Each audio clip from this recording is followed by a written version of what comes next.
The sun hung low in the late afternoon sky as Jordan Williams, a 28-year-old black delivery driver, parked his van along a quiet suburban street. He hummed to himself, enjoying the crisp autumn air as he grabbed a small package marked "Fragile." The address matched the name on the box, Mrs. Margaret Porter. Jordan had delivered here before and remembered the elderly woman who always greeted him with a warm smile and a plate of cookies. As he approached the door, something felt off. The curtains were drawn, and the garden, usually immaculate, looked slightly unkempt. Jordan knocked and waited. No response. He knocked again, louder this time, but the silence remained. Suddenly, he heard a faint groan from inside the house. Alarmed, he pressed his ear to the door and called out, "Mrs. Porter, are you okay?" The groan grew louder, followed by a weak, "Help me." Without hesitation, Jordan tried the doorknob, but it was locked. He glanced around, unsure of what to do. Then he spotted an open window near the side of the house. Adrenaline kicking in, he climbed through and found Mrs. Porter collapsed on the living room floor, clutching her chest. "Mrs. Porter." Jordan rushed to her side, pulling out his phone to dial 911. He described the situation to the operator, who assured him that an ambulance was on its way. Kneeling beside her, he tried to keep her conscious. "Stay with me, Mrs. Porter. Help is coming." Her lips trembled as she whispered, "Thank you. I don't know what happened, everything just went black." Before we continue with this beautiful story of hope in humanity, please, like, share, and subscribe to this channel. Thank you. Mrs. Margaret Porter lived alone in her modest home, fiercely independent despite her advanced age. Widowed for over a decade, she had no immediate family living nearby, though her daughter Karen would visit occasionally. Margaret had always been a picture of health for her age, but in recent months, she had struggled with underlying medical conditions she often downplayed, primarily high blood pressure and a heart arrhythmia she hadn't shared with many, not wanting to worry her family. The day she collapsed, Margaret had been feeling unusually tired. Earlier that morning, she had ventured out to her garden, determined to tend to her beloved rose bushes despite the slight chill in the air. Skipping lunch to finish her tasks, she became lightheaded and fatigued, but she brushed it off as dehydration and took a brief nap. Margaret didn't finish the work in the garden, hence the slightly unkempt nature Jordan met. However, the fatigue returned later in the afternoon. She attempted to stand and grab some water from the kitchen but felt a sudden, sharp chest pain. Margaret's heart condition had caused her blood pressure to spike dangerously, triggering a fainting spell. She collapsed on her living room floor, too weak to call for help, and drifted in and out of consciousness. There was no foul play involved in Margaret's collapse, but her living alone heightened the stakes of the situation. While she had loving neighbors, none were close enough to notice her condition until it was nearly too late. Moments later, neighbors appeared outside, drawn by the sound of sirens. Through the window, they saw Jordan kneeling beside Mrs. Porter. Unaware of the context, one of them, an older man named Frank, shouted, "Hey! What are you doing in there?" Jordan raised his hands, trying to explain. "She collapsed. I called 911. But Frank wasn't convinced. "I'm calling the police," he barked, his voice sharp with suspicion. The ambulance arrived first, and paramedics entered to stabilize Mrs. Porter. They acknowledged Jordan's quick thinking, crediting him with saving her life. But just as relief washed over him, two police officers entered the scene, summoned by Frank. "Step outside, sir," one of the officers ordered. Jordan complied, his heart pounding.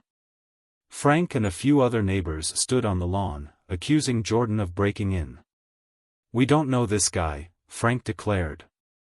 "He could have been stealing." "I wasn't stealing," Jordan protested. "I'm a delivery driver." She needed help. The officers, wary but professional, asked for his ID and questioned him about what had happened. "Mrs. Porter, still too weak to speak clearly, couldn't immediately corroborate his story. Meanwhile, Frank's accusations grew louder, and the other neighbors murmured in agreement. Jordan felt the sting of their judgment, his frustration mounting. "I called 911. Check my call history," he pleaded. One officer did, and the timestamp matched the emergency call. Still, they insisted on taking him to the station for further questioning. At the station, Jordan recounted the events repeatedly. His sincerity and the 911 call corroborated his story, but the officers explained they needed to confirm everything before releasing him.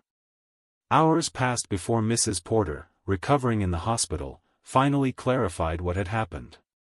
She vouched for Jordan, describing his bravery and thanking him for saving her life. Meanwhile, Frank and the neighbors faced backlash for their assumptions when local news picked up the story. "Delivery hero accused of burglary while saving elderly woman," the headlines read, sparking public outrage and debates about bias and snap judgments. When Jordan was released, Mrs. Porter's daughter, Karen, visited him to apologize on behalf of the family. "You saved my mother's life. We can't thank you enough," she said, her voice heavy with emotion. Despite the apology, the incident left Jordan shaken. He considered quitting his job, but Mrs. Porter, now fully recovered, encouraged him to stay strong. She invited him over for tea, determined to show her neighbors the truth about his character. When Jordan considered quitting his job, the company did become involved, though their approach was less direct and more nuanced. Jordan worked for a reputable delivery company that prided itself on punctuality, professionalism, and maintaining a positive public image. His arrest, which had been widely circulated in the local news due to the accusations by the neighbors, brought unwelcome attention to the company. While the charges were later dropped and Jordan's name cleared, the stain of public perception lingered. In an internal meeting, the company's leadership discussed Jordan's case and decided to approach the situation cautiously.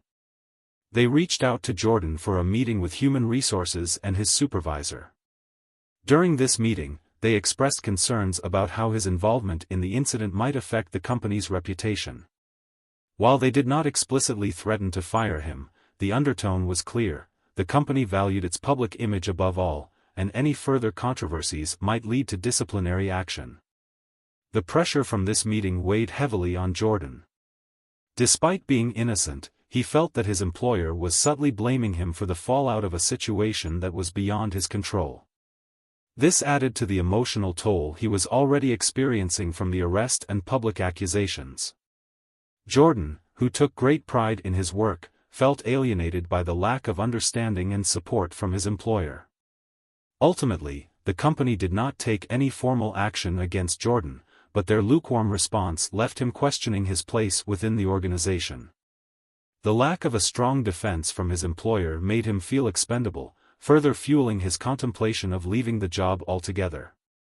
It was only the encouragement from his mother, Mrs. Porter, and some supportive colleagues that gave him the strength to persevere through the challenging time. However, the incident left a lasting impression on him, making him reconsider what kind of work environment he wanted to be part of in the future. At a small gathering on her lawn, Mrs. Porter publicly praised Jordan, sharing her gratitude with the community. Some neighbors apologized, but others remained silent, their embarrassment evident. The story took another unexpected turn when a journalist covering the event dug deeper into Frank's past, uncovering his own criminal record from years ago. This revelation shifted the narrative, forcing Frank to face his hypocrisy. By the end, Jordan found himself at the center of a movement advocating for better community relations and against bias. Mrs. Porter became a close friend, her gratitude shining through every interaction. And as for Jordan, he decided not to quit after all.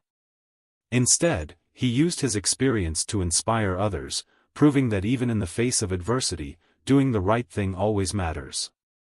Mrs. Porter's collapse underscored a sobering reality for the community: the risks elderly individuals face when living alone. After her recovery, Karen and Margaret had a heartfelt conversation, and Karen began to arrange for regular check-ins and a medical alert system to ensure her mother wouldn't face another crisis alone. Margaret, while initially resistant to the idea, came to see it as a necessary step for her safety and peace of mind. Sometimes, situations like this prevent most people from rendering that helping hand during crisis. Not because they are wicked, but because they want to avoid being judged, being accused falsely and arrested without doing anything wrong.